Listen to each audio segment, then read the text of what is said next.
един обещан още в началото на предаването разговор. Илия Пламенов от Екофорума за устойчиво развитие, гост на държавата днес. Здравейте. Здравейте. Между другото, с голямо чуда вчера разбрах, че е бил Световният ден в защита на застрашените видове. И още с по-голяма очуда го разбирам от интернет и от специализирани сайтове, а не от обикновените медии, които принципно би трябвало да обръщат внимание на тези неща. Не знам защо не се случва. Вие сте Екофорум, който има отношение обаче към тези теми. Да, действително. Вчера беше Международен ден за опазване на биоразнообразието. Малко така не беше отразено достатъчно силно този международен ден. С изключение на големия протест, който вчера се състоя във връзка с промените, които се предлагат за мораториума за хидравличното разбиване и във връзка с промените в закона за горите. Експерти го определят като отваряне на вратичка. Да, действително аз също такива коментари чух, че формулировката би позволила за обикалянето й.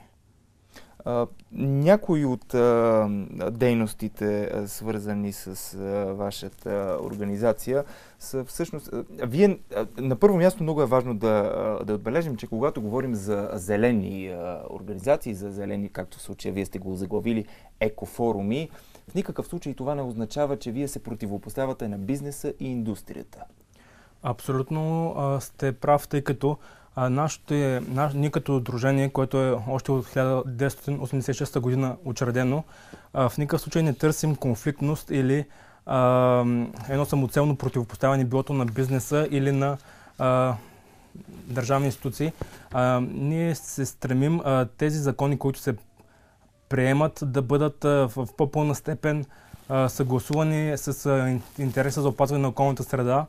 И именно когато винаги до сега сме давали становища по законопроекти, това не е бил водещия мотив да бъде в максимална степен съобразен и с интереса за опазване на околната среда и с интереса на обикновените граждани. Ето сега, повод е вчерашния ден, който отбелязваме редките видове и рискът от това те да изчезнат реално. Имаме ли видове в България, които ако изчезнат от нашата карта на флората и фауната, изчезват и от целия свят? Имаме ли такива видове, с които може да се гордеем и съответно застраховани ли са те към момента от сегашното законодателство? Действително, в България има няколко вида, които са световно застрашени и това ни прави българската природа уникална за целия свят. За съжаление, през последните години ние виждаме един нарастващ натиск от страна на фирмите, на инвеститорите, пък и на обикновените граждани по отношение на околната среда, било то природни паркове, било то планини, хората настъпват и това оказва негативно влияние върху биоразнообразието в тези планински, тези природни територии и за съжаление това е една тревожна тенденция и затова трябва много внимателно да се подхожда, когато се предлагат промени, като например тези в закона за горите, които безспорно биха довели до ограничаване на биоразнообразието и изсичане на големи територии горска площ. Вие ни връщате към една тема, която започна още краят на миналата година, ако не се лъжа, когато от Витоша Ски, това е фирмата, която стопанисва лифтовете на София, поставиха едва ли не ултиматум на правителството да приеме предложен от тях закон. В противен случай заплашваха просто да няма сезон, поне на Витоша. Действително и поправката, която сега се приема, е именно така наречена поправката Витоша Ски, заради интересите на този инвеститор. Това беше нещо много скандално, защото това беше буквално няколко дни преди Нова година, може би преди Коледа, поправете ме. Беше като новогодишен подарък. Като новогодишен подарък беше, защото мина някакси медийно неотразено. В рамките на 3-4 дена се разгледаха на първо, на второ четене. Аз не разбрах кога изобщо мина това. Тъй като нашето дружение тогава даде становище по този законопроект, може би ще е интересно да повторим още веднъж за вашата аудитория, че тогава беше нарушена процедурата за обществена консултация с гражданското общество. Разбирайте, такава нямаше. С един супер кратък срок, дори преди да беше завършила тази консултация, беше затворен срока за получаване на експертни становища и по бързата процедура законопроекта беше одобрен от Министерски съвет. Какви са рисковете от него? Той действащ ли е в момента? Предстои, в смисъл всичко предстои да бъде прието окончателно. И ако бъде прият, това означава какво? Според някои експерти, включая и вас, доколкото разбирам, това отваря възможност на строителни предприемачи да изсичат гори с много по-малко разрешителни, които се изискват. Да, действително е така. Много, в смисъл, всякакви улеснения са възприети в този закон, не само за инвеститорите, но също и за различни организации, спортни клубове, религиозни организации, които по тяхно усмотрение могат много лесно да се осигурят изсичане на гори за тяхни интереси, строителни най-вече. Имате ли позиция, знаеме, само преди месец-два излезе това скандално, би го нарекал, интервю на румънския външен министър, който заговори за някакви 17 квадратни километра от акваторията на България, към които нашата северна съседка има претенции. Разбира се, разбрахме какви са причините за тези претенции. Техни научни работници и американски такива включая са разбрали, че там има находища на природен газ в тази част от акваторията ни. Очевидно това е причината те да изказват такъв, макар и нездрав интерес към нея. Но какво може да кажем за принципно природните ресурси, които са под вода, за тази газ, която се твърди, че имаме? Тя може ли да бъде добивана по метод различен от този, който считаме за ужасно рисков, или метода фракинг, свързан с шистовия газ? Нашето убеждение като неправителствена екологична организация е, че действително тези залежи, които са в Черно море, биха могли и чрез конвенционален добив на природен газ и нефт да бъдат достигнати. Тоест по един начин, който не застрашава биологичното разнообразие в морето. Също така бих искал да изразя мнение, че според други експертни становища, въпросната оспорвана площ е доста повече от 17 квадратни километра. Някои достигнаха до 350. Да, 350.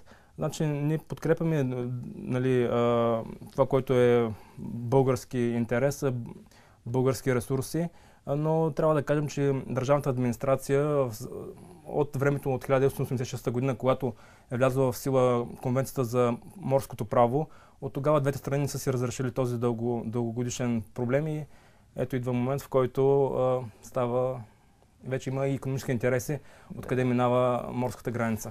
Добре, прави ли са хората, когато разсъждават така, макар и елементарно, ще кажат някои по-скоро черно-бяло го наричам аз. Шистов газ лошо, природен газ добро. И ако за шистовия газ сме сигурни при това вече с конкретни доказателства, какви рискове представляват, то можем ли да си гарантираме, че добива на природен газ и технологиите, използвани в него, вече са на такова ниво, че ако и да бъде под нивото на морето, то е безопасно? Всъщност това е един от неизяснените въпроси на българското екологично законодателство. Няма все още достатъчно ясен регламент в Закона за околната среда и другите свързани закони, които да гарантират, че една технология е именно, че се добива газ или нефт по конвенционален начин. Именно това е едно от притесненията, които имат колегите от други екоорганизации, че на този етап нашето законодателство не дава 100% увереност, че технологиите, които биха се използвали, са безопасни. И именно ние трябва да избягваме България да се превръща в територия, където се прилагат недоказали се все още на световно ниво технологии, като хидравличното разбиване, за което ние виждаме, че все повече страни по света налагат мораториум или забрани. Другата технология, която е също толкова много рискова, е за съхранението на въглероден диоксид в земята, която е също с много големи опасности за околната среда и за хората. Чува се, че може би България ще има някакво отношение и към възможността за съхранение на ядрени отпадъци, тъй като тези дни ще се приеме стратегията за минното дело. Така че именно ние като екоорганизации сме много резервирани към подобни експериментални технологии и е важно самите граждани също да вземат отношение и да изразяват своята позиция, когато подобни технологии бъдат лансиране за приложение в нашата страна. Имате ли отношение и към добива на други видове природни ресурси, като златото, например? Това, което се случва в Крумовград, начина по който дадената на Дънди преша с възможност да добива българско злато, работи? Конкретно нашето дружение няма отношение по този казус, но това, което знаем от колегите от другите екоорганизации е, че там се предвижда една много също опасна технология с използване на цианиди да се развива. Използване на цианиди? Цианиди, да. Това са, така мисля, че е известно на аудиторията, това са доста опасни, отровни химични съединения. Чиято цел е каква?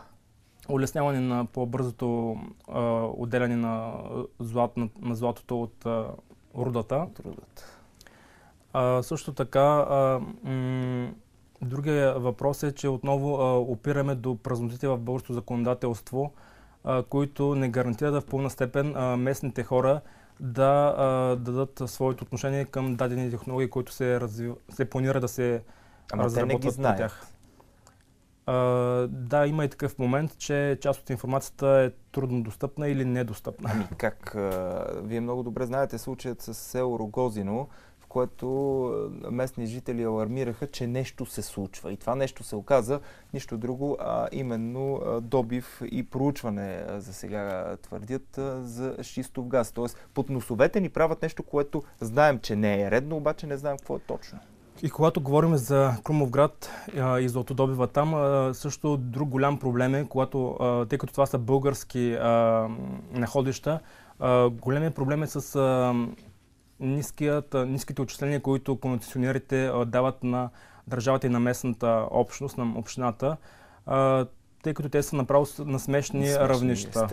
Естествено. Идват, взимат и природните богатства и остават 2-3% от изкарането. Дори доколкото знам и под процента. Да. Това е тема, която, знаете, често развиваме и в държавата. Днес колегите от Вестник Атака също го правят. Илия Пламенов, Екофорум за устойчиво развитие. Да кажем сайта ви.